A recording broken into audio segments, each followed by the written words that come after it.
So we had a plan for a panel moderator. Unfortunately, that person couldn't be with us this afternoon.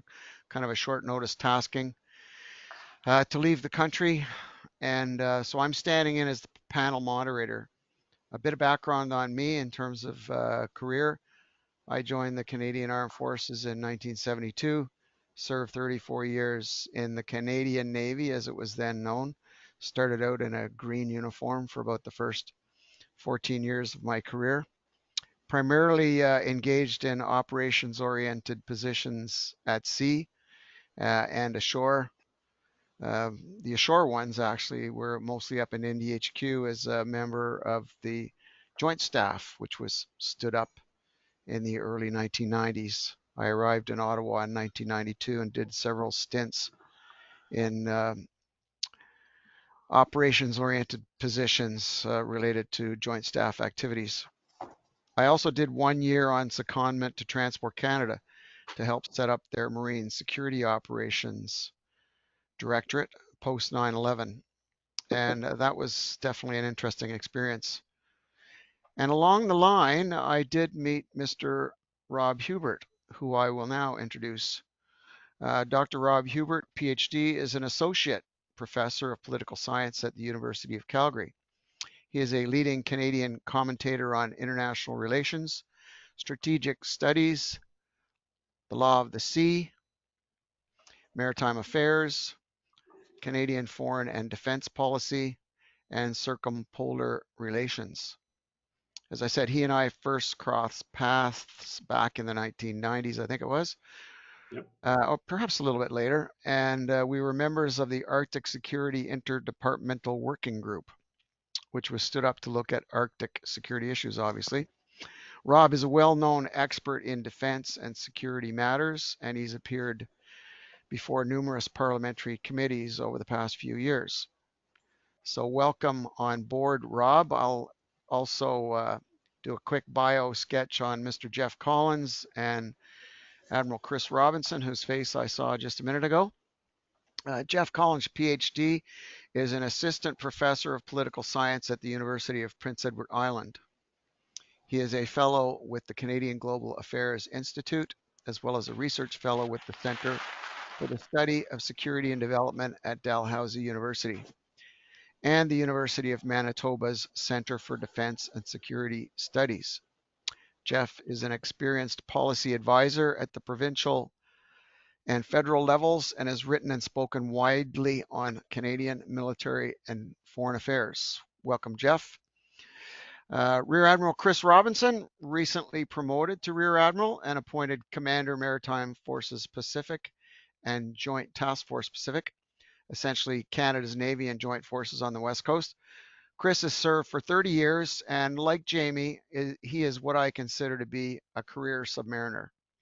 He served aboard the Canadian submarines Onondaga, Ojibwa, Victoria, Corner Brook, Windsor, and the British submarine Unseen, and was commanding officer of Corner Brook between 2007 to 2009. He was also commander of the Canadian Submarine Force, commander of 4th Maritime Operations Group, and as a Commodore, commander of the Canadian Fleet Atlantic between 2021 and 2022. He is a graduate of the Royal Norwegian Navy Submarine Command Course, the United States Navy's Submarine Command Course, the Royal Australian Navy's Submarine Executive Officer Course. He also attended Naval Command College at the United States War College in Rhode Island, and his staff appointments in the naval staff here in Ottawa have included Submarine Requirements Section Head, Director Naval Requirements, and Director General Naval Force Development. So that's our panel for this afternoon. As I said, I will be the moderator. And Rob, I turn the floor over to you for some opening remarks. Okay, well, thank you very much. First of all, I'd like to thank the NAC for inviting me to speak. This gives me very nice memories of the days when Dalhousie, under the leadership of Fred Cricard and Peter Hayden, engaged in these type of discussions, and they're so sorely needed, as you will see from my comments.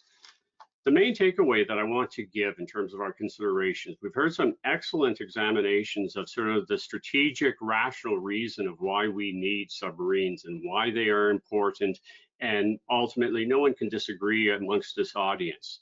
But I'd like to make the argumentation that the entire process in regarding to the issue of Canada and submarines is a political process. It is political both at the political elite decision-making level, and it is a political process within the Navy and within the Canadian forces. And to understand how we get submarines, whether or not we get submarines, what type of submarines we get, and how many we get, we need to understand how these various political processes actually interface with each other.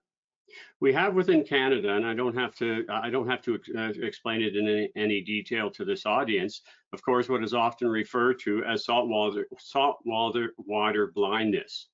I mean, we all know how important maritime security is for Canada, but we are a minority. When we start talking about the general population, and particularly within Ontario and Quebec, but even more specifically, when we talk about the political leadership, be it conservative or liberal for that matter, there is a tendency to pretend that the oceans don't exist. They don't exist until perhaps when you're in a relatively minority situation, then the concerns of Newfoundland, Nova Scotia, BC, New Brunswick do in fact become important, but only in that rarity when there are political imperatives. The other element that we often prefer to pretend isn't there, but we also have to acknowledge, is the fact that our decision makers are able to maintain the saltwater blindness because they know that ultimately the Americans will be there to provide for the protection of the maritime safety of North America. We saw that clearly from the presentations that we heard in the morning in terms of the fact that the Americans, as Adam and Tim bring out very well in their talks, will be there to provide for the undersea protection of North America, particularly in the approaches from the Arctic.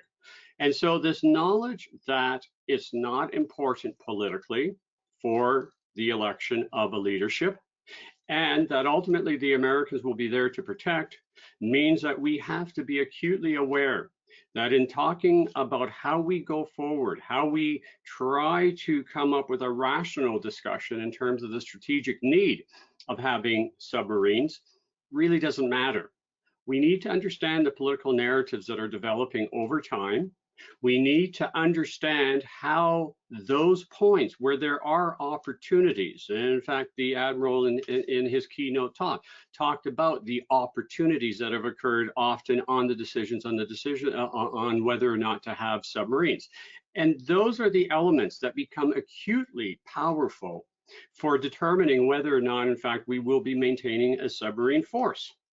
Now, we have two other driving features, of course, that are part of the political process. The first one is, of course, is our political elites have a system that is increasingly becoming secretive. We've always had a secretive system. That's part of our legacy from the British system. The reality is that ever since Trudeau Sr. started to consolidate power from Parliament into the cabinet system and with progressive governments, we've seen, in fact, that the ability to really understand how decisions are truly made within any government is becoming one of those classified documents that simply will not emerge, well, will not emerge, period. And so we see this trend, which makes it very difficult to really understand the political process, and yet we need to understand it. The other part of the political process that is equally problematic, and it was referred to in Norm's talk, is that, of course, that the submarine service itself is also secretive. And so it's very difficult for anybody to make intelligent observations in terms of how these political processes, how these narratives are in fact informing themselves, and how ultimately decisions are made. The fact that from a political perspective, governments do not want to release information are increasingly finding creative ways of becoming, well, dare I say, authoritative, like in terms of how they control the information flow. And the fact that the submarine forces, for good security reasons, is also equally secretive means it becomes problematic when we start trying to realize that, in fact, we do have to understand the politics, and we do have to understand how, in fact, these decisions are ultimately being made. Now, one would assume from everything I've said that we would never ever see the procurement of submarines in Canada. The fact that the political elites really don't care about maritime security, care even less about submarines. The fact that the submarine service will not explain properly to the Canadian public and hence to Canadian decision makers how important they are. And given the costs and all the other challenges that we've heard about, it's actually can be considered a bit of a miracle that we've had a submarine service, but we have. And so the question becomes, what lessons can we take from the decisions that went into those procurements? And then how do we sensitize ourselves so going forward, we realize what in fact is necessary to drive the process? Now, as we've heard from Norm's talk, there are three decision points in which we have pursued for submarines. There is a period between 1958 to 1962 that ultimately led to the procurement of the Oberon class submarines. And we have the period in time in which we actually considered getting this for the second time, of course, of getting nuclear subs. And that is probably the most open for examination. And we also have the period in time in which the decision was made to ultimately buy the upholders. So we have three periods that we can examine. The middle period in which we can examine the consideration of whether or not we are going to go for nuclear or whether or not we are going to go for conventional and all the ins and outs, we actually have a fairly good record of that. And so the question becomes, what lessons can we learn from having a detailed examination within that overall context? And what does that set us up for going into the future? So when we look at what happened between that period of 1985 to 1989, when in fact we did consider the possibility of buying nuclear powered subs, there are several observations that come forward. Now, Adam and Tim touched upon some of their talks, but it's important to reflect upon it. What drove that process for the consideration of going nuclear, and what drove people like Eric Nielsen, Joe Clark, Beatty, and Brian Mulroney was, of course, the impact of the voyage of the Polar Sea in 1985. It was an American icebreaker that for operational purposes had to resupply Thule because we refused to do it that year, and then needed to get their icebreaker back to Alaska for research that was already promised upon. Now, because they did not ask for explicit permission, this became a political crisis, and it became a political crisis because the Mulroney government was dedicated to improving relationships with the Americans and pursuing a free trade set of negotiations. So there was an overarching political imperative that was occurring. Mulroney, Clark, Nielsen were not reading maritime strategy. If you asked them about the American forward maritime strategy that was being developed at the time, they probably would stare at you blankly. They did not have an understanding of what the Oscar class was going to mean for Canadian maritime security, but they did understand politics. And they did understand, in fact, that there was this media outcry. I won't say public outcry because we've never ever had evidence of that, to be perfectly honest. But the media outcry that occurred because of the voyage of the Polar Sea and the seemingly subservience of the Canadian government to the U.S., which they weren't any different than the Liberals before them. So, but nevertheless, this was a political imperative. As a result, when the 1987 white paper comes forward, the decision is made to, of course, consider nuclear subs. Now, once again, there is some evidence to point how this occurred. And in fact, what was happening is that there was the committee that D&D had struck for the replacement of the Oberons. They were meeting with Eric Nielsen, and it was if the stories are correct, it was Eric Nielsen for political purposes said, well, why aren't you thinking about nuclear? The Navy came back with the suggestion that, well, and once again, perhaps people in the audience might be able to correct me on this, because once again, this is very hard to document, but the Navy came forward with a suggestion of having 6 nuclear powered subs. And that was, of course, to be able to have 3 subs online, to be able to stop the incoming Soviet subs from the GI-UK gap. And that was the focus. It was a security strategic understanding that then tied into the American forward maritime strategy. And it was the politicians that said, well, if you're going to have 6, which means that you can have 3 for the Atlantic, what are you going to do for the Arctic and what are you going to do for the Pacific? Now, as Adam has pointed out, there is not a strategic imperative at that point to the degree that there was on the Atlantic. But nevertheless, the politicians understood this as an opportunity. Now, what this means is that politicians will not understand why we are talking about submarines, but they will understand the politics. Where the Navy did a fairly good job, they could not foresee that the end of the Cold War was going to be coming and that we were running into this economic crisis, is making the case and being able to be flexible and go with it. Now, ultimately, the end of the Cold War and the financial crisis that the government faced then created the narrative that became the overarching that led to the cancellation in '89. Now, this leads to the next major lesson.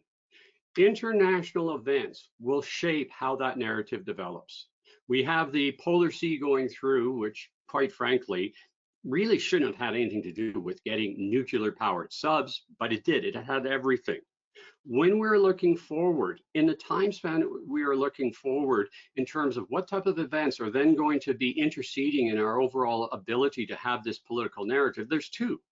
And of course, we need to be paying attention to how this shapes the political discussion that is going to go on. The first one is how long the Ukrainian war is going to go on. The Russian way of war is to try to outlast their enemies. We've seen this with the Chechens, with Georgia, with Syria. We should not expect it to be any different with the Ukraine, and we're already seeing sort of divides appearing amongst some of the NATO countries. So expect that to go on much longer than I think what people are saying, and the threat of escalation is always there. But more to the point, watch for when China does actually invade Taiwan. Now, yes, I said that. The reality is all the signs are pointing. The Chinese have made it very clear that they're going to address all of their boundary disputes that they saw in the so-called century of humiliation. And they are serious about it, and they're building the capacity to do so. All the signs are clear that in time, medium, probably not short term, they will use military force to seize Taiwan. And what's going to be the Western response to that will, of course, dictate what happens. That will probably be the deciding feature in terms of then how we narratively are able to proceed with in terms of the submarines. So what I will conclude on is that we can have all the discussions about the strategic importance. We can have the Mahanian logical discussion about why submarines are important. But if we are not sensitized and paying critical attention to how we are able to influence that narrative, how we are able to say, develop the Billy Finns that have been so effective in shaping the narrative for the CF-35 or for the F-35s. I'm sort of anticipating something that's not there yet, but we need those voices. We need to have that discussion, and we need to be aware that this will ultimately be political decisions and a long-term decision, and decisions that will be shaped by international events that we don't necessarily anticipate. And so that as we go forward for our discussions about how to proceed with the submarines, it is the political process that A, we need to be able to understand and appreciate, and B, we need also to recognize where, in fact, the opportunity points will come. The logical sequencing that we saw so elegantly put forward in the earlier discussions are important, but it is the political driving features that will ultimately determine if, in fact, the decisions starting in 1958 to 62 continue into the future. Thank you very much. Thank you, Rob. That was very interesting, and I'm sure there'll be some questions. Going to turn it over to Jeff Collins now for his perspectives. Hi there. Welcome. So again, to echo Rob's points, I'm not going to replicate the very eloquent arguments put forward by the esteemed panelists this morning. I'm a procurement person at heart, so I'm going to focus on some of the procurement structural realities and some of the questions we kind of need to wrap our heads around going forward about actually replacing the submarines. I'm also not going to duplicate the political discussion because Rob has so well eloquently summed that up. I'm going to talk about the immediate timelines we're dealing with, and of course some of the options we need to wrap our heads around. So by D&D's own admission, the Victoria class will be facing the decommissioning between 2036 and 2042. Those dates are crucially important. Norm talked about 20-year timeline. He's certainly not wrong there. If you look at the fixed-wing search and rescue aircraft, they're now waiting for they're now in the era of the fourth prime minister. D&D's own admission is that 70% of their major capital projects are delayed. That's in 2017, strong, secure, engaged. And then, of course, by D&D's own admission, that it takes on average a major crown project 15 years from identification to actual initial operating capability. That's best average. Some of the more complex the major crown projects that D&D and therefore the government of a whole have looked at acquiring, like replacing the CF-18's future fighter, are of course in excess of 15 years. And submarines would be up there with CSC future fighter, not just dollar figures, but also in sheer complexity as a technical asset to acquire. So that should give us a bit of dose of reality about what we're looking at in terms of actually seeing a replacement of the Victorias. Because if 20 years, 15 to 20 years is the norm, and and it looks like it very much is based on historical evidence the last 30 years, then we're missing the decommissioning period that's already been identified. The current in-service support contract 2 is in parts in negotiation. It will bring up the Victorias to that decommissioning period. The modernization project will likewise do the same, which means that we're facing a number of hard questions. Year one, there's the capability gap emerges, and therefore the government of the day, whoever that is in the future, will have to look at possibly doing a Collins class like extension, which the Aussies are doing, waiting for their SSNs, which is by their own admission at least $6 billion. No easy task there as well.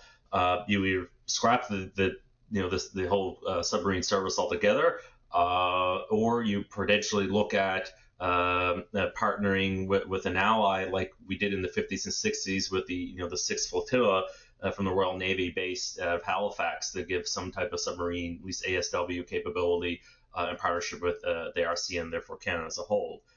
Absent that, and seriously looking at what a new submarine would look like, you're really only dealing with a handful of vendors potentially.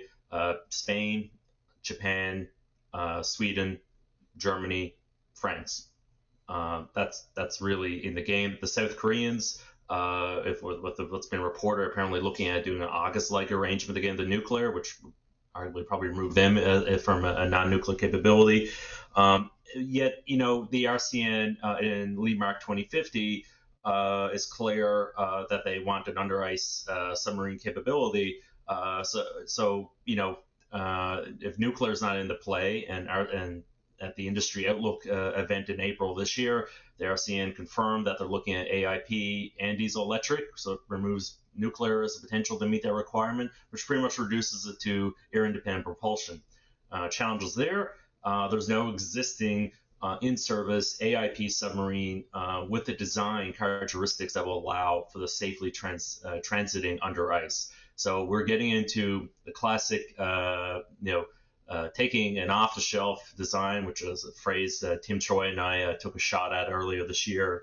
We have problems with, and then making it understandably applicable to Canadian operational realities. No easy task, no cost-effective task.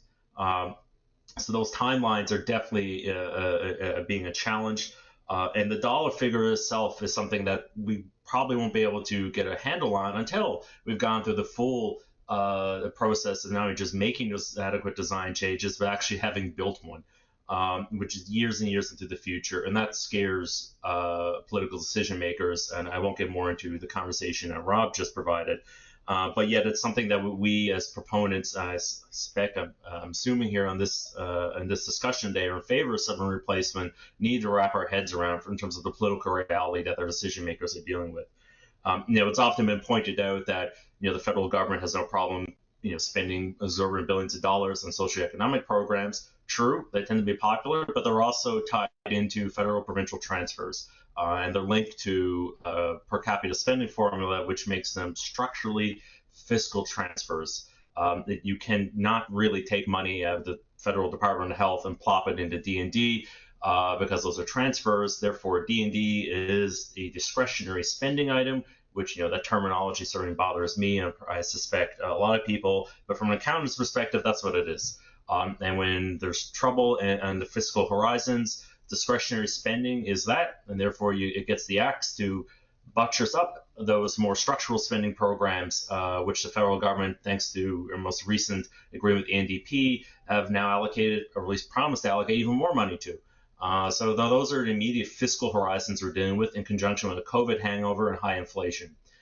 So we need to kind of think about, what kind of submarine capability do we want, and to essentially think about perhaps, we've already hinted in discussions earlier this morning about kind of this mothership model, which a lot of the new, including non-nuclear submarine designs, are looking at, having a bunch of underwater UVs operating from the submarine to go out and do more of the perhaps riskier operations, but with the caveats that Adam and Tim provided of just how infantile that technology is right now.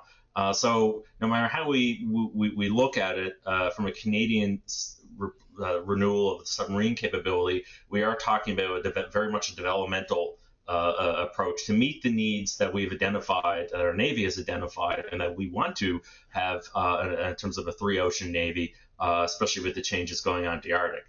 So we need to kind of wrap around our heads around what exactly that looks like, which gets to another point about, what is our fleet size? The last serious attempt of as a number of commentators have noted, including Rob, if you go back to the replacement, the attempted buy of the nukes SSNs back in the 80s, and then followed in the period leading up to the acquisition of the Victoria class, there were three defense policies: 87, 92, and 94. All of them at the low end identified 6 submarines up to 12, if you go 87, is what Canada needs. And that makes sense in terms of ensuring that, as everyone knows on this call, ensuring that there's at least readiness in terms of actually using the submarine. For this, quite frankly, doesn't cut it. We know that. But the question is, back to the spending context, is if that is serious, if we want to have, 6 to 8 SSKs, AIP, then what are we prepared to give up to ensure that happens? And then we need to be conscious that we need to have that type of thinking going into this. Do we really need 15 Canadian service combatants? Do we really need the existing base infrastructure for a format that we currently have in the country, which has largely been unchanged in 30 years, which in of itself is based on basing infrastructure built in the 40s and 50s? These are the type of serious trade-off type of questions that are uncomfortable, yet we need to think about looking at potential trend lines of where this country is going fiscally and politically. So I will conclude with our potential purchasing options and identify that in a report from the Macdonald-Laurier Institute. If you want more background information beyond what I'm saying here. One is the National Shipbuilding Strategy, which of course never identified submarines as part of the mix. But if we're looking at 1,000 tons in excess building vessels for the Royal Canadian Navy, then NSS has to be a part of the equation somehow. Domestic NSS build is likely going to be ruled out on cost basis if the Australian experience with the Collins is any indication. We could do simply ordering from an overseas yard to build it straight there and move it over. Perhaps the most cost-effective, but yet at the end of the day, the most one of the more politically contentious. If you think about Canadian dollars going overseas and therefore not enough jobs, and we have to again think about political realities. And the other one, which is probably the more digestible one from a political lens, is a collaborative build, where some of the work and supply chains are spread between Canada and an existing partner. And that helps nurture a relationship and helps, of course, hopefully overcome some of the challenges with having an orphan class like the Victorias of the last several decades. So that, in a nutshell, is my summary of the kind of the procurement realities we're dealing with, and I look forward to your comments and questions.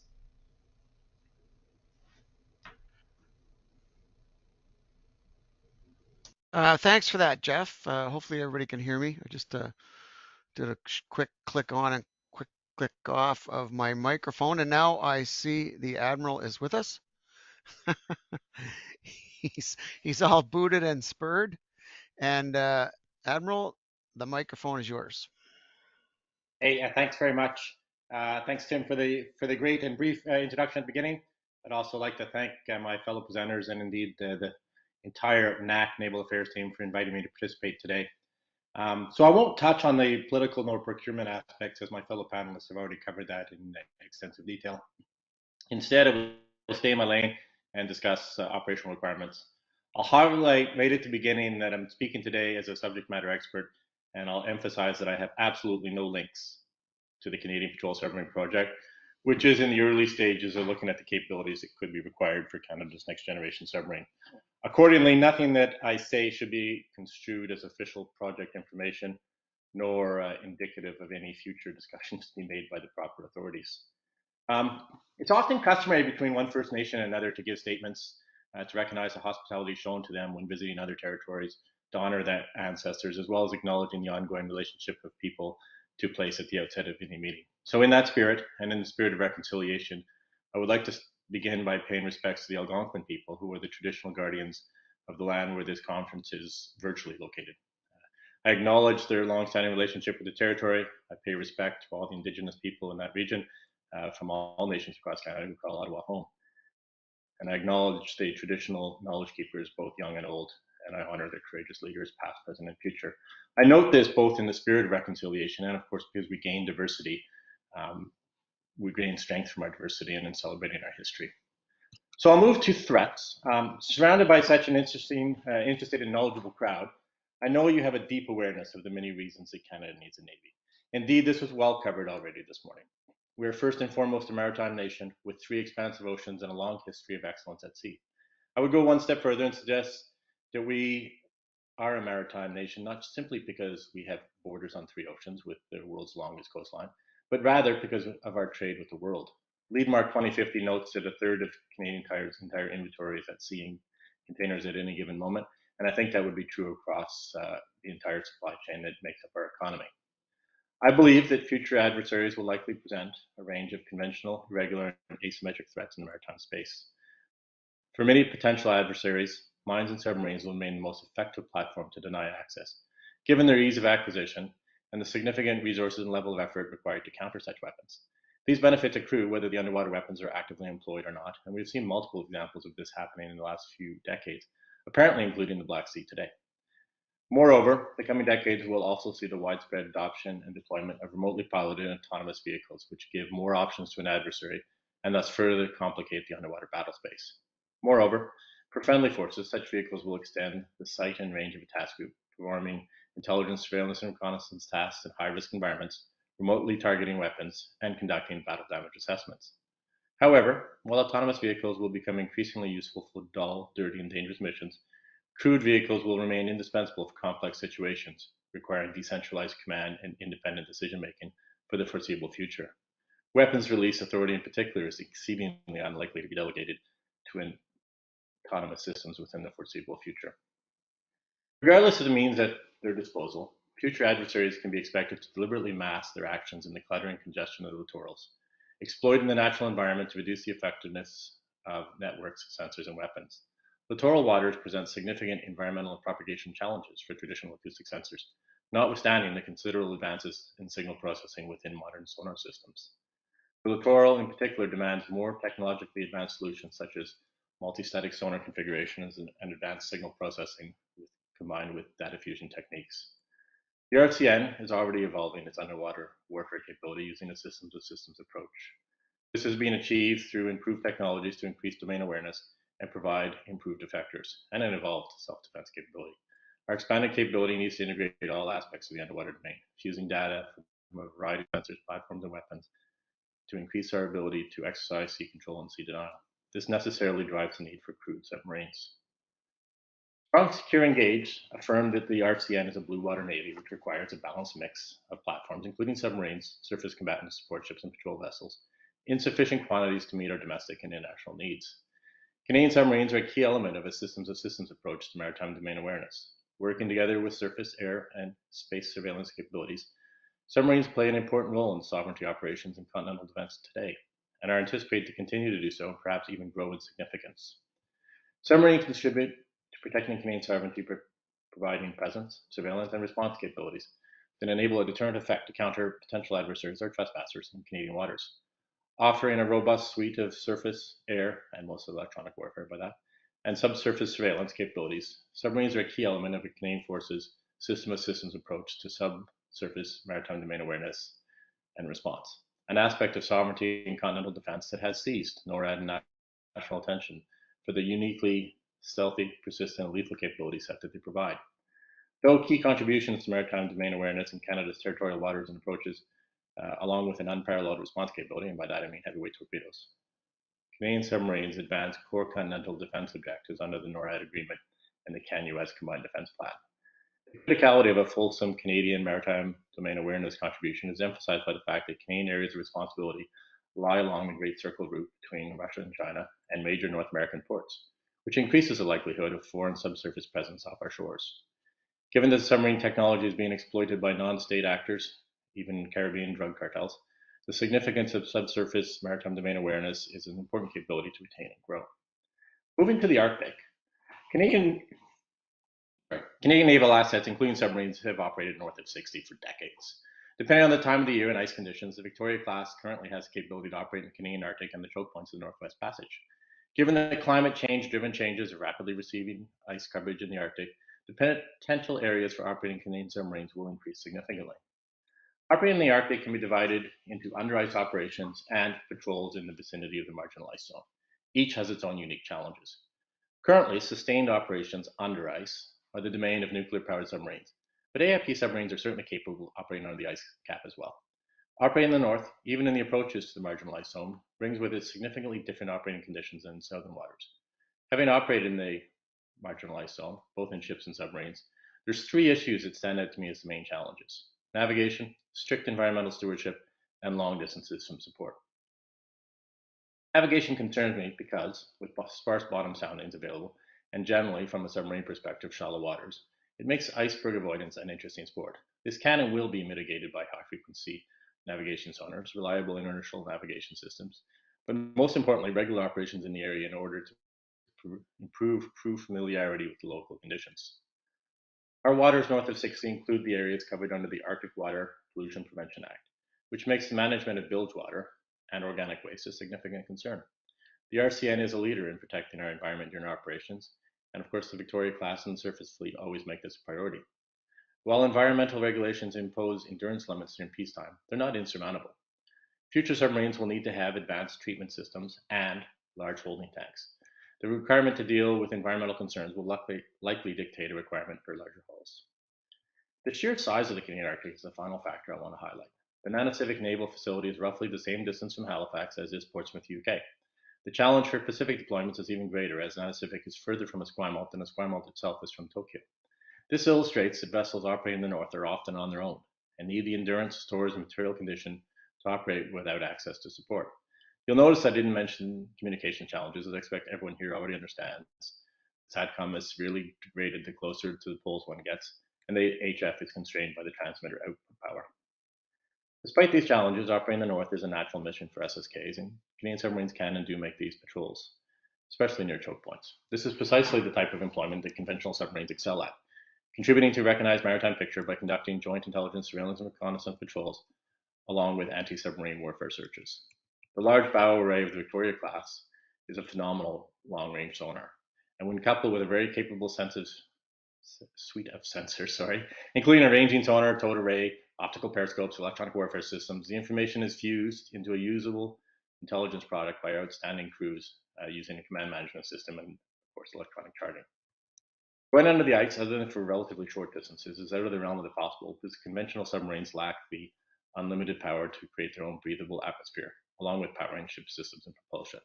They also lack the sheer size to comfortably break through the ice in case of emergency or operational necessity. However, this does not necessarily exclude non-nuclear submarines from under ice operations. And Dr. Lejeunesse and Tim Choi have previously dealt with the disappearing ice, so you already understand that long-range under ice transits are becoming increasingly unlikely. As was already discussed today, autonomous underwater vehicles don't require life support systems nor the ability to break through ice, so they do provide an under ice capability. Launched from ships and submarines, they are a growing capability area for navies around the world. Indeed, the RCN is currently leveraging them for mine warfare and other tasks. Using them aboard the Victoria-class replacements would allow them to be covertly launched much closer to the area of interest, thereby eliminating the requirement for long inbound transits and extending the range. At this moment, though, I don't assess that the underwater launch and recover technology is close enough to TRL, technology readiness level 9, aka ready for operations to be considered. But I'm always engaging with people and willing to be convinced otherwise. Certainly AUVs will have a place in the future of naval warfare, although they won't be able to replace crewed submarines. But as we have already discussed, the Canadian Forces currently operates 4 Victoria-class submarines, and they're undergoing modernization, which I won't cover now, but is certainly an interesting topic. In order to enable timely decision-making at some future point regarding replacement class of submarines, and to avoid a gap in submarine capability, the Department formally established the Canadian Patrol Submarine Project in January 2021. It is important to note that the establishment of the Patrol Submarine Project represents standard and routine force development work. Establishing a project to replace the Victoria class in due course does not commit the government to any specific course of action, but instead preserves the time to make an informed decision when required. I must stress that this project does not have the luxury of time, and thus is intensely focused on getting through the necessary project governance steps as rapidly as possible. Procurement timeline from project establishment to contract award is highly specific to each project, and Norm covered that extensively this morning. Noting that the Victoria class will begin paying off, decommissioning if you will, in the mid-2030s, it is necessary to start the replacement planning last year.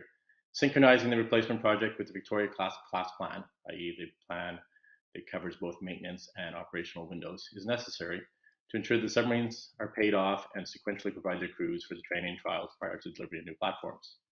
Significant analysis will be required to determine the design, fleet size, and build strategy. Operating in Canada's 3 oceans accentuates 3 important factors in my mind to any future acquisition. First, fleet size. The complexity of the maintenance and intensity of training necessary to achieve high readiness and the constraint of operating from 2 coasts increases the number of platforms required. The Patrol Submarine Project team is no doubt conducting studies to determine what size the future submarine fleet would be required to support anticipated missions, both domestic and expeditionary. They would consider the anticipated operational tempo and be cognizant of required maintenance cycles. As we touch on maintenance, it's important to highlight here that submarines are amongst the world's most complex machines. I used to say more complex than space shuttle, but that's lost some of its pop culture relevancy, having been retired for 11 years already, and that they operate in an unforgiving environment. This necessitates a highly rigorous material certification process to assure the safety of the crew in the submarine. This material certification is achieved through a time-based maintenance cycle, which forms an essential element of the operational cycle of any submarine. What this means is that the size of the fleet must be sufficient to support the range of the missions that the Government of Canada might require and be sustainable for potentially long periods, with sufficient units in reserve to rotate in and out for rest and replenishment as required. Endurance. Given the scale of distances I mentioned earlier, a submarine designed to operate in the Canadian Arctic will require significant range and endurance. These factors have a significant impact on the size of the vessel. For example, as Jamie noted this morning, transiting from Esquimalt or Halifax to conduct a 14-day patrol in the Northwest Passage would require an endurance of more than 40 days. Operating in a sensitive ecological zone such as north of 60 will also mean it needs those large holding tanks that are previously discussed in order to comply with the discharge requirements of the MARPOL. Under ice capability. Larger air-independent propulsion submarines are better suited than pure conventional submarines to operate on the ice near the marginal ice zone.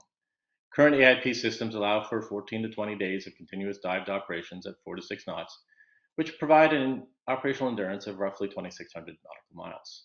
This could potentially enable an 800 to 900 mile patrol range under the ice with 30% fuel reserves. Of course, this is all open source and back of a napkin type calculations, but it does illustrate the capability that is resident in current off-the-shelf designs. Greater storage capacity for liquid oxygen or hydrogen and advances in battery technology may generate better endurance. In addition to the range and endurance, the submarine's ability to surface through the ice needs to be considered. Greater reserve buoyancy allows the submarine to surface through thicker ice. Having read a lot of open source information, I would assess that a 4,000-ton submarine would have sufficient reserve buoyancy to surface through approximately 2 meters of ice. Obviously, that would need further study. So I would conclude by saying change is a fact of life. Technology and the changing nature of conflict itself have fundamentally altered the landscape on which we operate. Our sensors and weapons give us a range that our predecessors could only dream about. We have a great deal of information, but we still need to determine what is relevant and what is not. We must be able to create effective environments not traditionally impacted by naval forces. We must be able to fight when broken, conduct damage repairs on the fly, and adapt to local conditions in the absence of instructions from ashore. Therefore, I would submit that the leadership and professional of our teams aboard crewed vehicles is the winning factor. I've recently heard it said that teams that dive together thrive together. So I thank you for your interest and investment in this important forum, and I look forward to the questions. Thank you very much, Admiral. That was very enlightening and certainly provokes a few questions in my mind. I'm going to go back to sort of tie things together from what Rob Hubert said in his remarks and mention something that Jeff said and then put it back to you, Admiral, in the form of a question. Rob certainly made it clear and very eloquently made it clear that this thing is all tied up in politics. Going forward with this is going to be, a big government decision. Government decisions are influenced by a number of factors. Many of them are beyond our control. Then the question, which Jeff alluded to, if we're put in a position where the government comes to the Royal Canadian Navy and says, all right, gentlemen and ladies and gentlemen, if you want a Navy, how many do you want in your surface fleet and how many SSKs do you want? Admiral, how do you address that? What would be your response to the political masters? I would do exactly what I'm about to do now and stall for time. So I really don't want to get into a place where I have to put a number on the fleet size and thereby constrain the analysis that's going to be done by the project team. So I am absolutely going to defer that to people who are better placed to discuss it than me. But I will note, and I'll use the Victoria class as an example. You always have one submarine in deep maintenance. You have a submarine transiting in and out of that maintenance window, which really means out of 4 boats, you get 2. So if you take that math and you extrapolate it to 3 oceans, you can probably come up with a fleet size right there. Now, there may be efficiencies that could be made in a smaller fleet size, but these are really decisions that will be made following the analysis. So I'm going to dodge that entire question. I will note, and I think I covered it in my remarks, a Navy has a variety of roles. To use our distills from Booth's Triangle, you have constabulary ops, you have warfighting, and you have diplomacy. And enable for the government to have options in the maritime space, you need a naval force that can deal with all 3 of those. And I would say that submarines are outstanding warfighters. And they're pretty good at constabulary ops. We send them down to do, Operation Carib and all that kind of stuff, where their stealth and their persistence on station naturally tie into that mission. What they're not great at is lower level constabulary stuff and naval diplomacy. So if you consider that and you consider the other roles that a surface fleet, a balanced fleet conducts, I would say that we need all of it. So making the trade-offs will follow in the fullness of time and once the analysis is done. And I don't mean I'm in a white uniform, so I don't always talk about it. But maritime air, which I always sort of think of as naval air, is also a huge force enabler. The maritime helicopters, maritime patrol aircraft, they're important both for underwater warfare and above water warfare, and are a key part of any balanced fleet. So I recognize I didn't answer the question, but I think I provided a little bit of consideration. Admiral, I totally understand. I put you on the hot seat, but I couldn't resist. And it's somewhat of an unfair question to a guy, particularly in uniform and at your rank level. But I think it's something that the project has to consider moving forward, and the Navy writ large has to develop an answer for in the fullness of time if that question does surface. And unfortunately, it may well. Now I'll go back to Rob and return to a couple of his comments. Rob, your comments were very much on the, as I said, the geopolitical side of things. You mentioned China and Taiwan. Is there potentially another hotspot that could cause the government to start paying more attention to defense priorities? Yep, there are 2 that we need to be watching. The first one, if an election was held today, Donald Trump would be reelected. We are already seeing in terms of the midterms, his candidates are the ones that are coming back. Try to imagine a vengeful Trump, because that is what's going to be the defining feature of his administration. He's made that clear. He will be taking revenge on all of his local enemies. If you're any of the Republicans that dared to vote against him, watch out. But remember what he was starting to do in terms of his relationship with the Russians. Remember what he was saying about NATO and the relationships with Canada. And remember that he has developed a strong dislike of Canada now. We saw this clearly in terms of many of the statements coming through.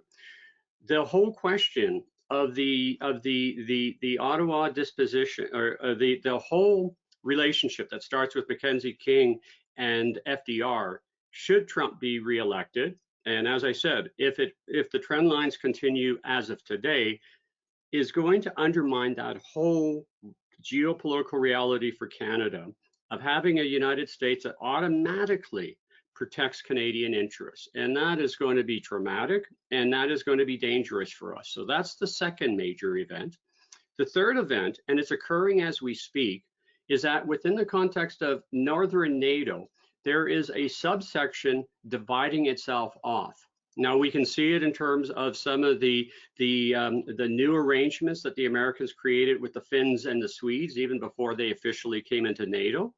I hope everyone was paying attention when the Norwegians changed over 40 years of policy, not only let an American SSN come into Tromsø, but are now retrofitting the base at Tromsø so that they can regularly serve that SSN. And that happened over the summer.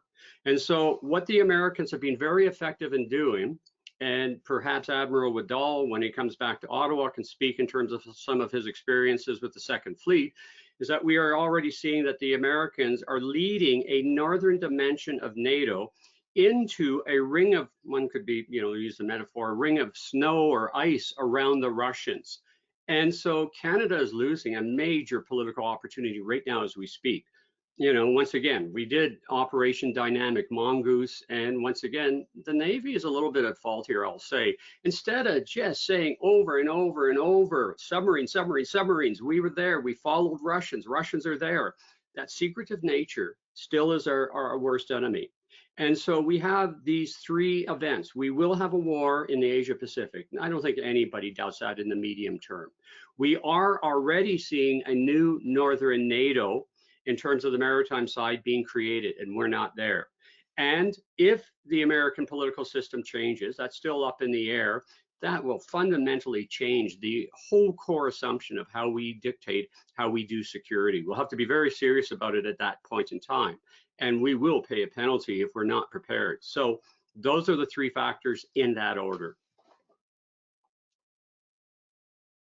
Thanks for that, Rob. I'm going to go back to Jeff and pose the same question that I asked the Admiral in terms of what would be a good response. Sorry, can you repeat the question? Rob's depressing comments just threw me off. Okay. I alluded to the fact that Rob's comments were all very much politically oriented. And I mentioned the fact that you had said something about, the trade-off between CSC versus 628 SSKs. If this comes up, how should it be approached? What are the options? Is there an option? Yeah. I mean, there's a bunch of lenses to put to it. So if you look at the NSS just as a political industrial policy, there's one of the reasons why the CSC is being dragged out as long as it is, because there's this built-in goal to have a continuous shipbuilding policy so that we don't have boom and bust. So, okay, well, I mean, that could be used to your advantage as well, assuming that there's enough skilled labor, supply chains are ironed out. There's now the potential of having a third NSS yard. We know the umbrella agreement's being negotiated with Davie. So a few years back, I would have been very skeptical about adding more yards to NSS and therefore diluting the overall goal of continuous builds. But if we're serious about replacing SS, the Victoria class, with an AIP capability or some a new version of diesel electric in Canada, whether collaboratively or being built heads up here, then we can make the case that actually the NSS structure kind of allows for that. It may have the flexibility to do it. Uh, at the same time, though, this is where the industrial goal runs up against the operational need, which is that the subs need to get replaced in the next decade, or at the very least, there needs to be enough of a sufficient capability gap so that we don't have something like we had with the AORs in 2014, 2015, and then run the risk of something that was highlighted this morning about losing. Jamie mentioned about the availability, just having submarines to ensure that we have the readiness that's available, and that we lose that if the gap emerges in the next decade. So it's a complicated question, but the trade-off in that point of view comes to is how much is the government are they willing to give up on some of the stated industrial objectives of NSS to facilitate the fast-track acquisition of a new submarine capability. If it's willing to partner with a collaborative builder and have so much of the submarine built overseas, that in itself negates another industrial trade-off, and that being, of course, the job side. And so there's that aspect. In terms of CSC, we've been here before. We were this in the 60s when we got rid of HMCS Bonaventure. And one of the calculations at the time from the Pierre Trudeau government was, well, do you want 4 Iroquois class destroyers or not? And that was one of the trade-offs. And in the 80s, of course, there was a much bigger planned build for the Halifax class. CPF, that was reduced initially on the basis of going with the SSNs, and that fell through. Of course, there was no longer justification for going with 18. So we've been here before, and it's actually, if I can tie it into Rob's point about what's the role that RCN can do, and of course people like us who support it, is making the clear. I know the admiral's in a tough political position, but it helps actually talk about fleet size. Hulls do matter in terms of your availability to actually be there to do the job, and so it's incumbent upon the RCN internally, politically, to make the case, because as Rob makes ashore, and as I've interviewed many people about my research at the political end when it comes to defense procurement, they're not experts in this stuff, so they only go by what it's put in front of them. That's how they make decisions. I remember it quite well from a senior policy advisor in the Harper government. She said, I can't make decisions on trucks for the Army. You have to tell me what you think is good. And then we have to work together to sell that through, the myriad of bureaucracy at the PCO and then through finance and the other powerful players that sit around Treasury Board. So that's kind of the minutia of organization that needs to happen to move a major capability like this through the chain. So I'm not sure I answered your question, Tim, but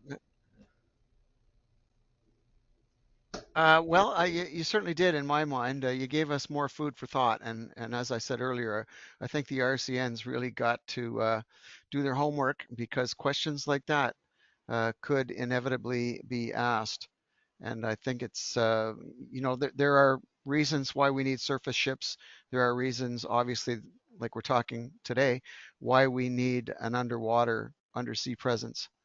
And they're all valid. You just have to figure out how to spell them out to the political masters in such a way as they'll understand the importance of both capabilities.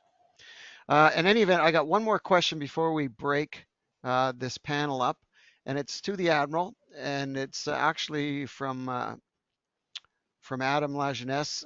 He said the Admiral talked about 3 oceans.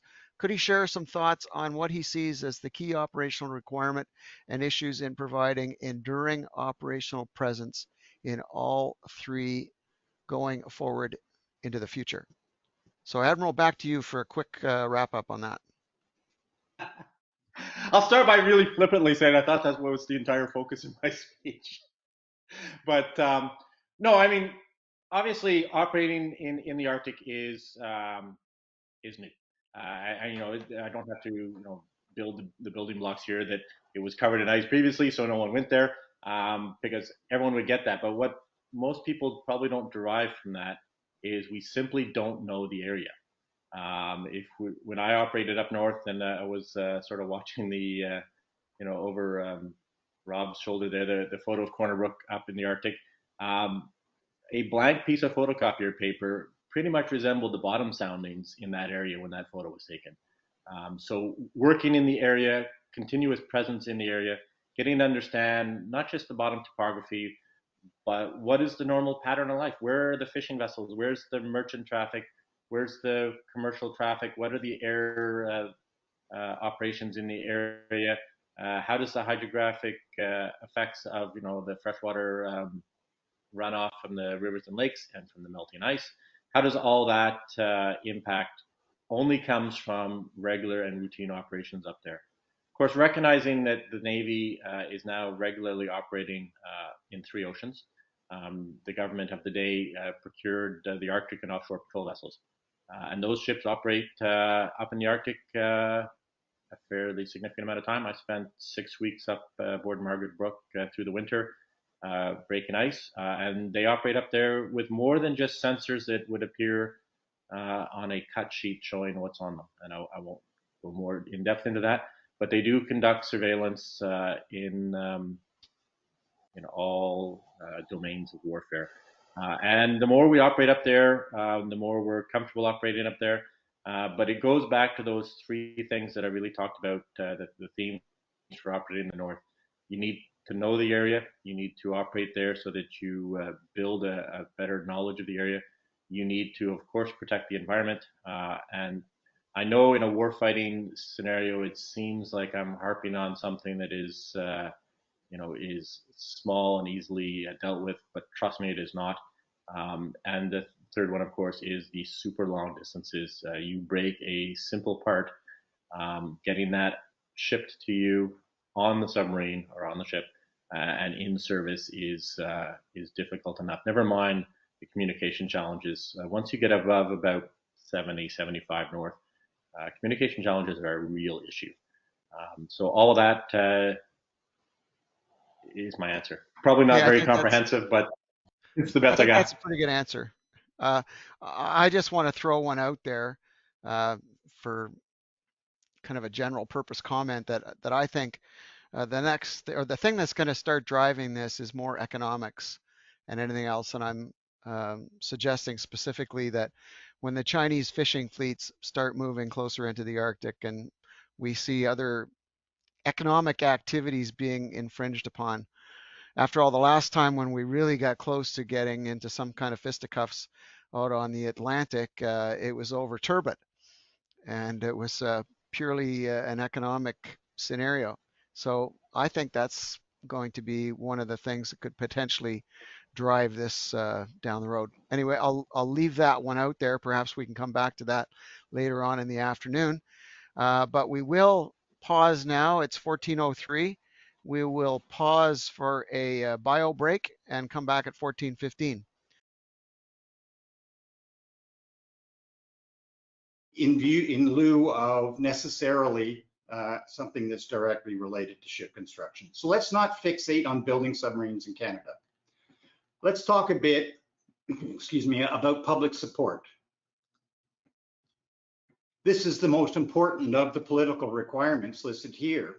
The environment has changed somewhat with the recent Australia, UK, USA strategic agreement. That's been brought up by a few questioners today. This truly may open the potential for nuclear propulsion without necessarily creating the nuclear supply chain in Canada, the cost of which doomed our last exploration of this option. But there's no guarantees. The US Navy may be more amenable to supporting the RCN in this domain. Maybe they don't, they aren't. We also recently heard of cooperation between the USA and South Korea for a modular nuclear propulsion system, a lower power variant, if you will, for a Korean nuclear attack submarine. While nuclear propulsion does indeed solve the transit speed and under ice problems, I personally have difficulty believing that any Canadian government, regardless of political stripe, would find nuclear propulsion politically saleable in the current environment, particularly for Arctic applications. The Prime Minister has already said as much. Such a detour, like we did last time, could add years to the project. Many of us have the scars from the last time this came up. So, assume that a conventional submarine with air-independent propulsion is needed. AIP is essential for safe and effective operations in areas near ice. But it also brings an enormous tactical advantage in stealth.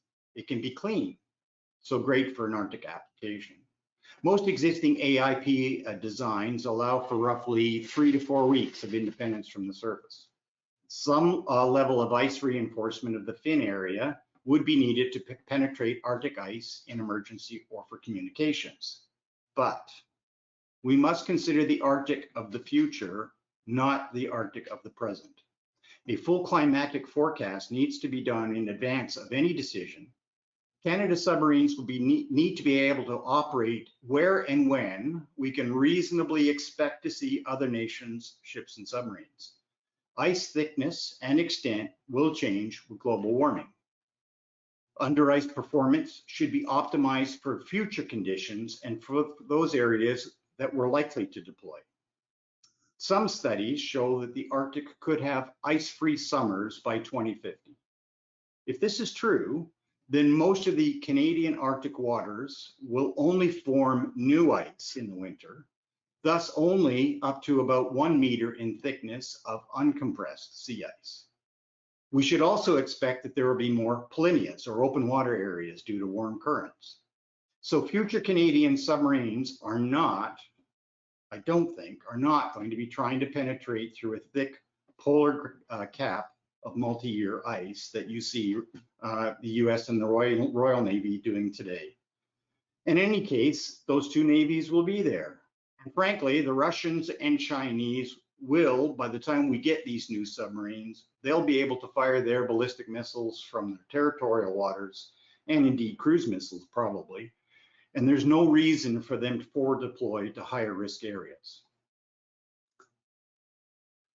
So let's talk under ice. Let's also remember that surfacing through ice safely is a slow and deliberate operation, done vertically. In other words, with little to no forward momentum. It requires careful planning and a survey of the ice with upward-looking sonar as the submarine approaches the surface. Significant forward momentum, such as during an emergency, can seriously and perhaps catastrophically damage a boat. So the idea of a requirement to be able to burst through thick multi-year ice in emergency is problematic at best, and defining displacement minimums and submarine size and other hull modifications solely for that purpose is probably faulty logic. We need to talk to those allies with extensive under ice experience before we set out our requirements. Bigger boats also cost more. You pay by the ton. They're more easily detectable and have limitations on their performance in restricted water. For avoiding counter detection and operating in shallow water, small is better. Our contribution should add to the overall capability amongst allies. So we should be thinking about this in the context of fitting in to the full spectrum of underwater capability that we and our allies can contribute in that environment. We need to find the optimum balance between requirements and look for ways to optimize the operating environment so that we get the most on patrol days for our defense dollar. Before we go further, I want to talk about people, the most important element of submarine capability. Recruiting and training submariners is more difficult than for most vocations in the military. Dived operations are inherently isolating and not everyone can do it. We're talking about building a submarine capability in the future and creating an operational submarine tempo that today's middle schoolers will want to join. These are kids who have no memory of a day without tablets, internet, or social media. So how long of a deployment can we expect them to stomach in routine peacetime operations? How much time away from family and friends can they reasonably manage? 4 to 6 weeks, maybe? But will 3 or 4 months or more work? That's a good question. Those of us used to long deployments with no contact with home or frankly dinosaurs. Sorry, apologies to those in the crowd who fit that like I do. We need to design a submarine capability for the mid-21st century that offers a peacetime lifestyle that meets reasonable expectations if we're going to recruit to it. We should also put to bed the idea that the mission can be done by remote underwater vehicles. The current limiting factor here is the data rate of untethered underwater communications. The low data rate of current technology will not support the full spectrum of submarine operations. No one is or should be prepared to put kinetic effect into the hands of artificial intelligence. Underwater drones can do surveillance, they can do reporting, mapping, and other data gathering tasks on pre-programmed patrols, but they cannot do what a submarine can do, put a decision maker at the sharp point of the spear. Unmanned underwater vehicles have a role to play, particularly when used in concert with submarines, and they should be an element of the capability we seek, but they are no replacement for the submarine itself. When it comes to actual operation of submarines and ships, the Navy calculates cost and effort in terms of sea days. That's how they do the planning. Incremental costs for crew, maintenance are all driven by days at sea, and in the case of submarine, also days submerged. Sea days are the accumulation of transit time, time on patrol for operations, and training time for the submarine itself and for those other platforms, ships and aircraft that need to practice hunting for submarines. Given the slow transit speeds for conventional propulsion, many sea days are expended in transit. Each transit day reduces the available days on patrol or in the assigned patrol area. Transiting days are poor for training of submariners and most other platforms that need to train to fight. Long distances in transit to overseas and Arctic deployments result in fewer patrol days. So let's look at an example. A 3-month deployment into the Arctic from Halifax. To get there covertly, minimizing counter detection opportunities will take about 3 weeks. 4 or more from Victoria. These distances are about the same as crossing the Atlantic and Pacific respectively. By the end of the 3-week mark, all the fresh food has been used. No one has talked or texted interactively with families since sailing. The crew has another 9 weeks to wait before getting home, and they're likely to have the opportunity to talk to their family. Take off the 3 weeks for the return transit, and in that entire patrol, you have maybe 50 days in the actual patrol area. So one deployment of 3 months has now burned off about 60% of that year's operating days for that crew. And pre-deployment training, add the pre-deployment training, and there's not much time left for other tasks. This has been a perennial problem with Canada's conventional submarines to date in terms of our planning. It's been a key factor in limiting the frequency of overseas deployments or long deployments of the Victoria class. How can we reduce transit days without nuclear powered speed? Now I come to a controversial idea, one that I expect to get some criticism on, but one that I think could work and fix many of our challenges. The potential of a smaller submarine combined with a heavy lift ship offers many advantages. A smaller hull size opens the door for more submarine builders and designers to compete on the project. So that handful that was mentioned by somebody before, it opens up more potential for competition on the project. The HLS effectively extends the operating range of the submarine globally. No patrol area would be too far. Smaller, less costly hulls may mean we can afford more submarines. The HLS can be built in Canada, creating a valuable industrial offset and jobs. It could be operated by industry too, like the Asterix is today. So it doesn't have to have a burden on the Navy's manning. With an HLS, no submarine sea days need be lost in transit to a prospective patrol area. The HLS can provide repair facilities, docking, refueling, including refueling the oxygen for the AIP, rearming, restoring, submarine crew accommodations closer to the operating area. More submarine time can be spent on AIP, thus maximizing covert posture when the submarine is actually on patrol. Crews can be flown in to join the deployed submarine, arriving in the patrol area fresh and well rested. The HLS manages the transient accommodation requirements, extending operational ability. Repairs that might otherwise require an early return transit to home port can be done locally.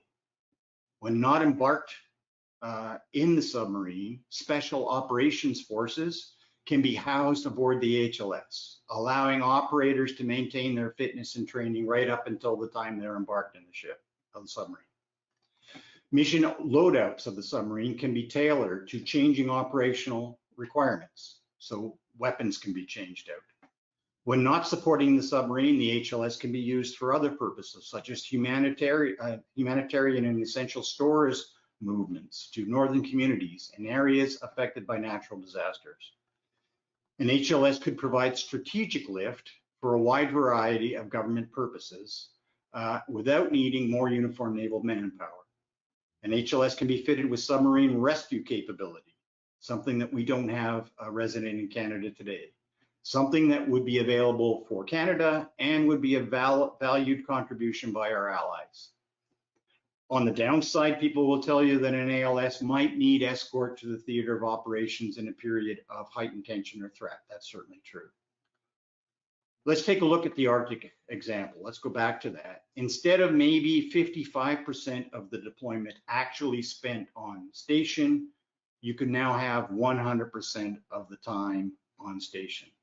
You can keep the submarine there for a full season of operations, changing out crew as and when convenient. The HLS allows the submarine to safely and effectively meet pollution limitation requirements in a smaller hull. Remember that in the Arctic, we can't allow overboard discharge of garbage, bilge water, black or gray water, or other pollutants into these pristine waters. This would be problematic with a long deployment and drive submarine size, as has been mentioned by a previous speaker.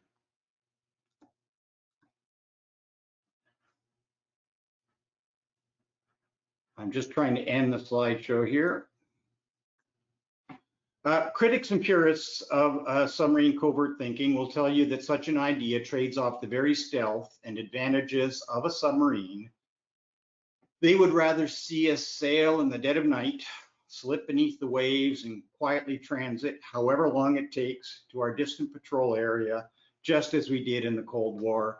And I would tell you, this is a wonderful, romantic notion, but maybe we don't have to do it that way.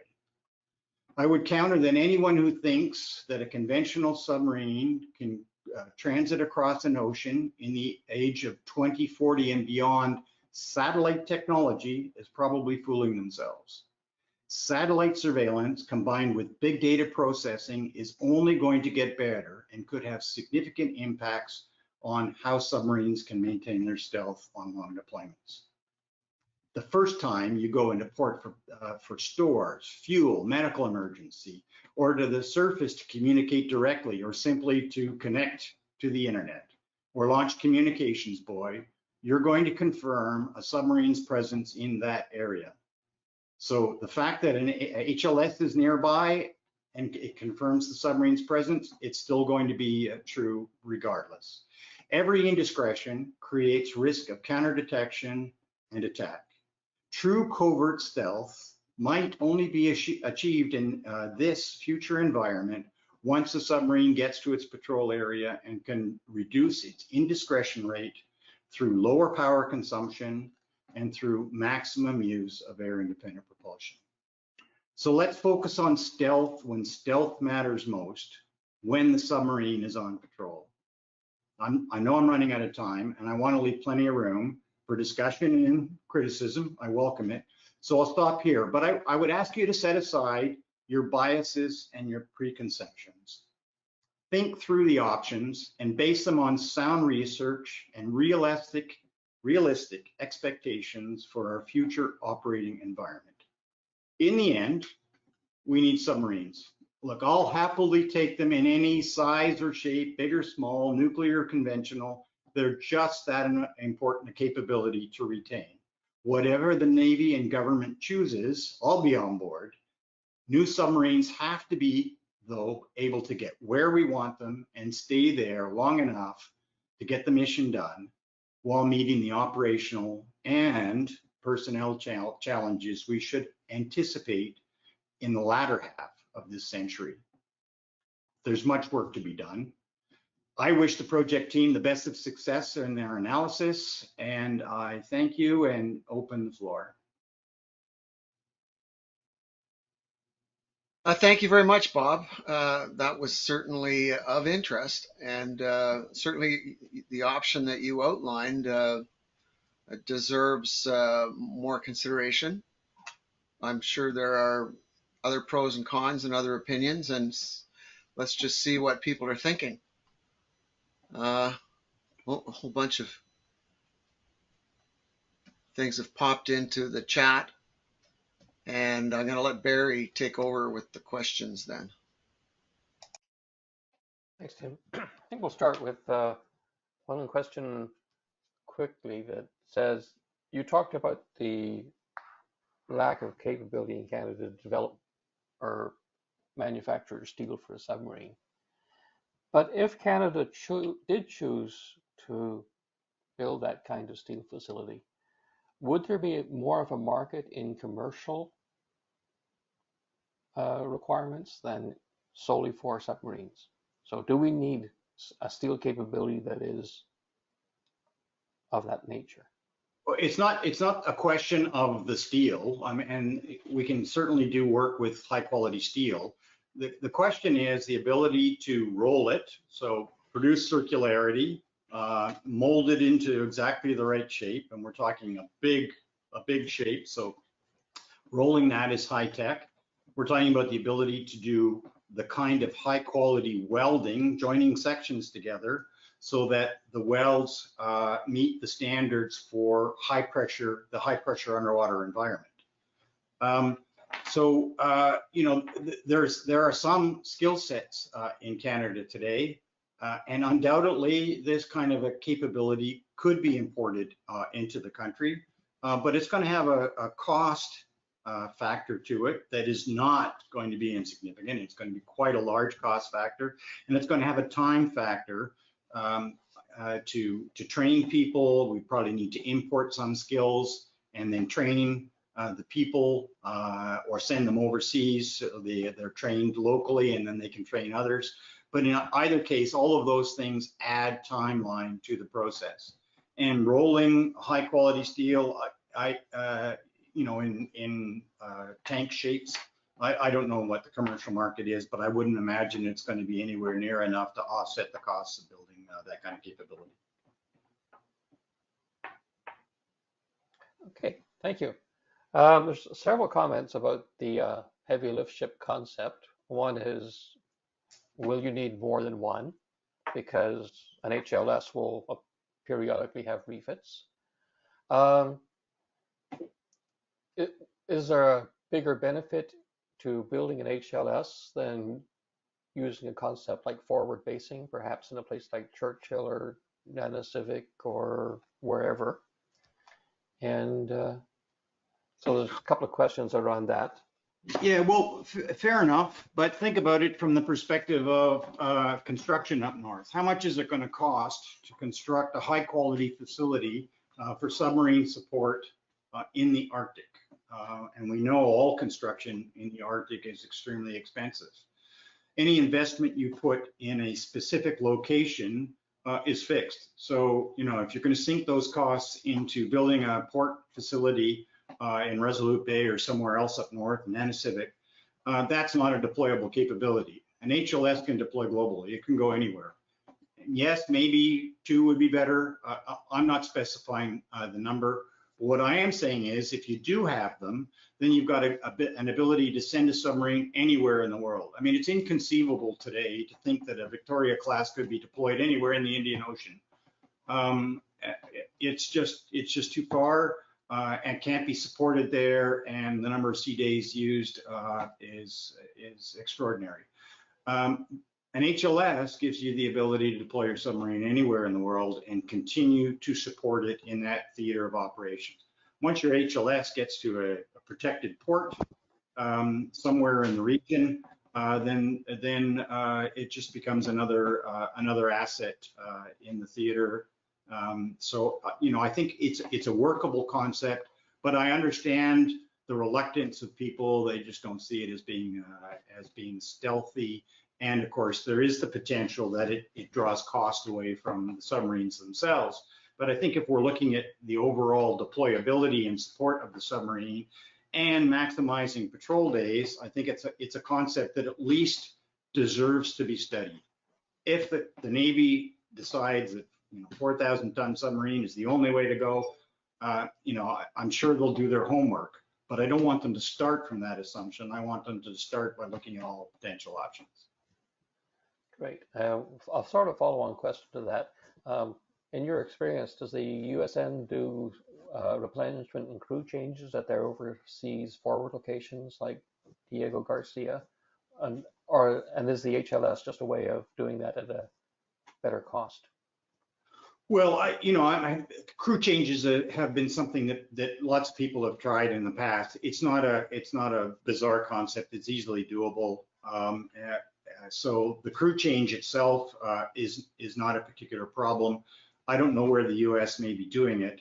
I know nobody else does things this way, but frankly, no one else has the strategic problem we do, which is one, we don't want to go down the path of nuclear submarines, and two, we're a ridiculous distance away from anything except our own backyard.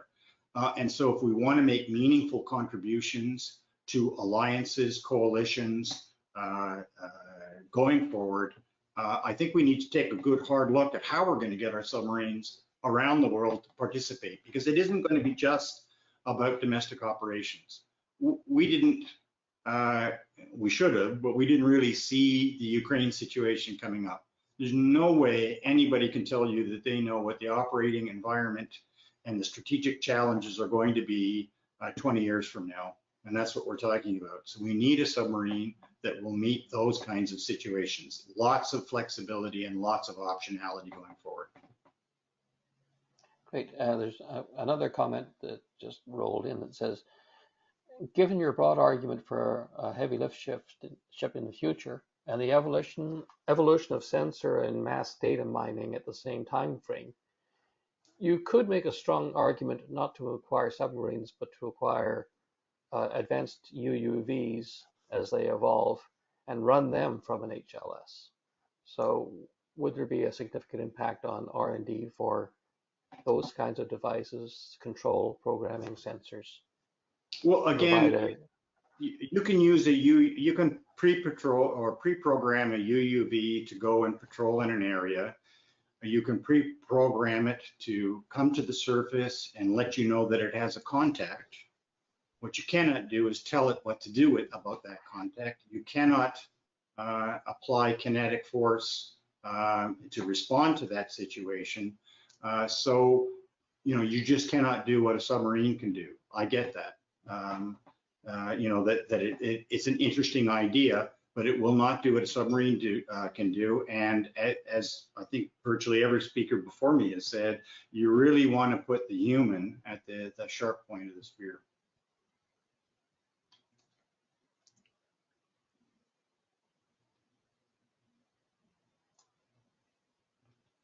Okay, Barry. Okay. Thanks. You got one more? I'm just going through the ones that have come in recently. Okay, while you're doing that, let's go back and approach the question that was raised earlier by Scott Mutton, if I can find it. Say for the underwater endurance, what are the special attributes needed in a submarine to allow it to conduct meaningful under ice operations? Kind of a bedrock question, if you will. And Norm has offered to answer that one, Bob. So we'll just bring Norm back up. Can I just start by noting that one of our previous speakers talked about a deployment to a choke point, and it was a long deployment for the purposes of 14 days on patrol in the choke point.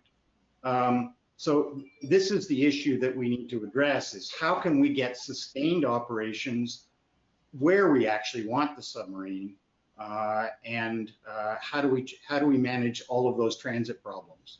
So, it's a wonderful notion that we can, do it the old way and do 60-day or plus patrols.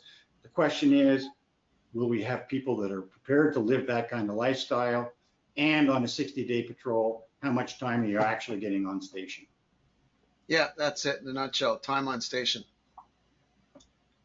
Okay, Norm, would you like to step in and address Scott's question? We're starting to get more into the open discussion as we get ready to wrap things up by 1500. Yeah, I'm not here to talk about size of submarines or anything like that, but I do want to address his question, which he said, he asked about underwater, under ice endurance, and I'm just going back to it. The issue there, when we talk about under ice, one thing to forget about, doesn't matter what submarine, whether it's nuclear or conventional, AIP or driven, once you're under ice, the biggest limiting factor is atmosphere. What if you have a fire? Okay, at that point in time, no matter whether you're a nuclear or you're a conventional, you have to come up and clear the atmosphere. If you're under the ice, you've got to, as Admiral Davidson just said, you've got to find a polynia. Now, there may be more polynias in the future. Polynias are defined as, it's a Russian word, by the way, open ocean, open areas or very thin ice, okay? And as Admiral Davidson said, this is not something you go roaring up at a big angle. You come up real slow and flat. Okay, fine. So the issue there becomes endurance. Nuclear submarines have the ability to regenerate their atmosphere because they create megawatts of power, which they need to make oxygen and also CO2 scrubbers and everything like that. These are power-hungry beasties. Okay, so you can do some stuff in a conventional, but if you've got a fire, you've got to have the endurance to find that polynia. So I want to put this in perspective. In 2007, I was a naval attaché or advisor in London, and HMS Tireless, some of you may know, is a nuclear attack submarine in the Royal Navy, recently paid off, that had a fire. An oxygen cannel blew up in the forwards ends of the submarine while it was under the ice. 2 fatalities and serious injuries, and a lot of smoke and fire. They put that fire out, and then they had to go find a polynia. So I went down to the memorial service and talked to the CO and a bunch of them, and they just looked me in the face. It took us 72 hours to find a place we could come up. That's a nuclear submarine with unlimited power going. And that thing, and they were on breathing atmosphere, right? And that sucked, okay? But they had the ability to survive. So in a conventional submarine, can you do that before your power, you run out of a battery or whatever it is to find that polynia? That's the reason you don't go deep and all that sort of things. So that's what the answer was to the question of whether the limiting factors are going under ice.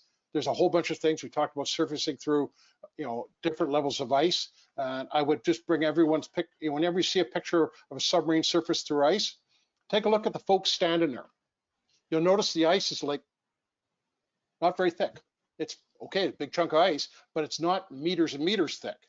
And that's true. So that's where they come up, they pick it, and it takes time to find, and it's a slow process. So atmosphere is a limiting factor of going under the ice. And that doesn't matter what type of submarine you're running. And that's why conventionals, and I agree with Admiral Robinson, is that you can do the edges and you got to explore it, but you got to have the ability to pop out.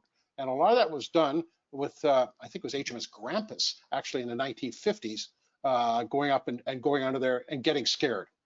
Getting under, and we pushed that too far because with getting under the ice. So that's my answer to that question there.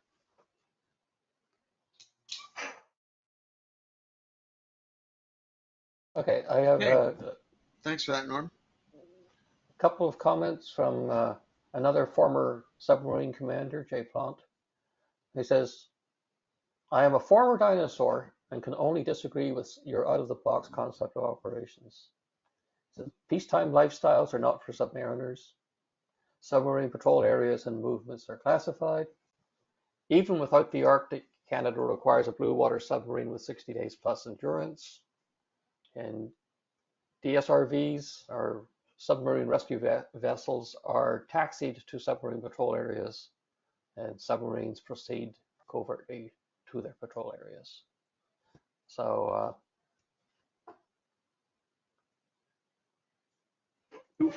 Can I respond to that? absolutely, because I think the point is here to have some debate. the HLS idea does not preclude the idea of a blue water submarine. That's the first point. What I'm saying is that we don't necessarily need 4,000 tons. Maybe we can work with 2,800 tons and still get 60 days endurance, still get close to 6,000 to 8,000 nautical miles of range. So there's a compromise. There may be a sweet spot here in terms of the submarine size and its deployability. And I fully agree with the idea that, in wartime, maybe this isn't going to work as well. And so, we're going to want to be able to try and stretch the submarines a little bit more, maybe. So I think there is a sweet spot. But if we start from the assumption that it's 4,000 tons plus in order to be away for days on end, then I think we are both creating a capability that's going to be very, very hard to recruit to. It's going to be very expensive, and it's not going to have very many on patrol days. So I get what Jay is saying. I argued with myself on all of these points. So I get the reticence to go with a change concept, but we've used an HLS to move submarines around from the East Coast to the West Coast. So the issue here isn't necessarily the totality of the operating concept. It's adding a whole new layer to the potential operating concept that may be a little different than we thought about before.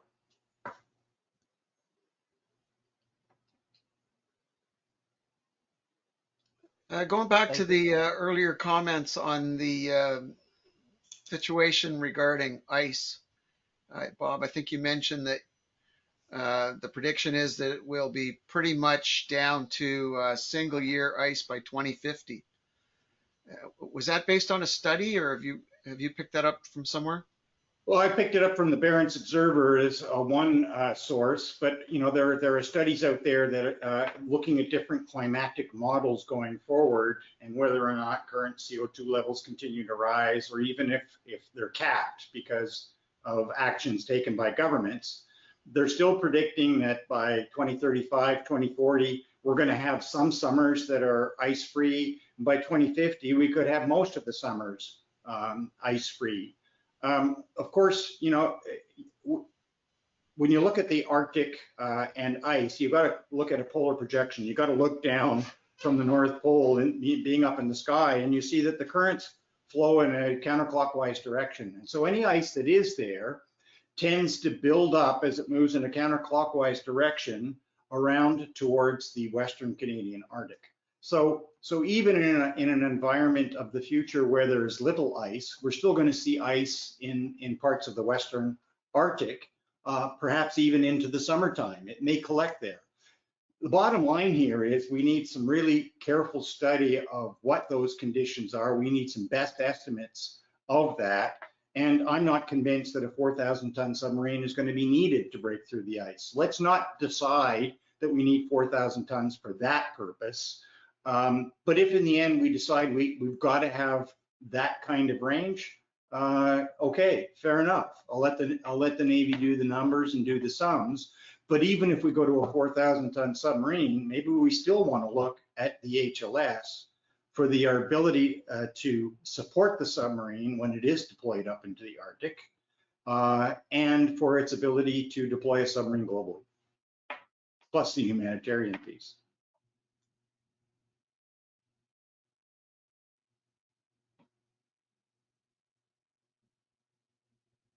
Thank you for that.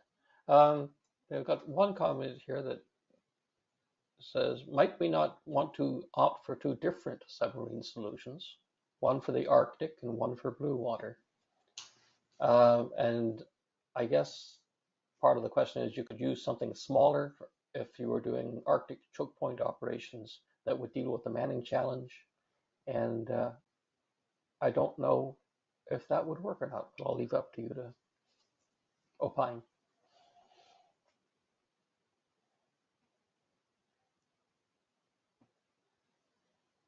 Sorry, Barry, was that directed back to Bob? That was directed back to Bob. Yeah. Okay. Well, we have a hard enough time. We're going to have a hard enough time maintaining a submarine capability without multiple classes of submarines. Not to mention the challenge that would create in terms of training of submariners and training them, cross-training them for different crews and different hulls. So I think that's probably not a non-starter. I think that would be very difficult to do. I think the right mix is going to be a submarine of some moderate size that will meet a minimum deployable endurance requirements that can be carried perhaps, and that can employ an underwater vehicle in a tethered format to extend itself into areas that it might not otherwise want to operate. You know, underwater vehicles can be quite useful for probing into places that you really don't want the submarine to be found. So, you know, going very into shallow water. So it's not just about the Arctic context either. So I think that would satisfy our needs without necessarily needing to go to multiple platform types. Okay, great.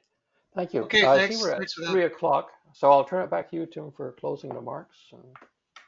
Thanks very much. I just want to throw out one idea that was brought to my attention a couple of weeks ago at CanSec. I'm going to reference a conversation that I had on the 2nd of June in discussion with Jason Reed, VP at Leonardo DRS in Canada and a former submariner in the Royal Navy. He suggested to me that Canada should consider the idea of a formalized group of academics, naval types, industry, and government officials to lead the charge on establishment of, for the lack of a better descriptor, and this is my word, a center of excellence modeled on Jason's term, the Submarine Institute of Australia, a forum for championing submarine issues and debate in the broader defense community. Personally, I think I see the Naval Association as potentially having a role in this undertaking. I would invite a few other comments on that, not necessarily today, but you can certainly get in touch with us at the Naval Association and provide your thoughts. To sort of put the bow on it this afternoon, I want to thank our speakers for their time and their contributions today. What you heard were the thoughts and opinions of some of the leading authorities on defense matters in Canada, in my opinion, and specifically on Canada's submarine requirement. From Norm, you heard of how we got to where we are today. As Jamie put it, a somewhat unconventional submarine history. Adam and Tim Choi, you heard of how the Arctic, originally a protective moat, is now a viable means of approach on North America.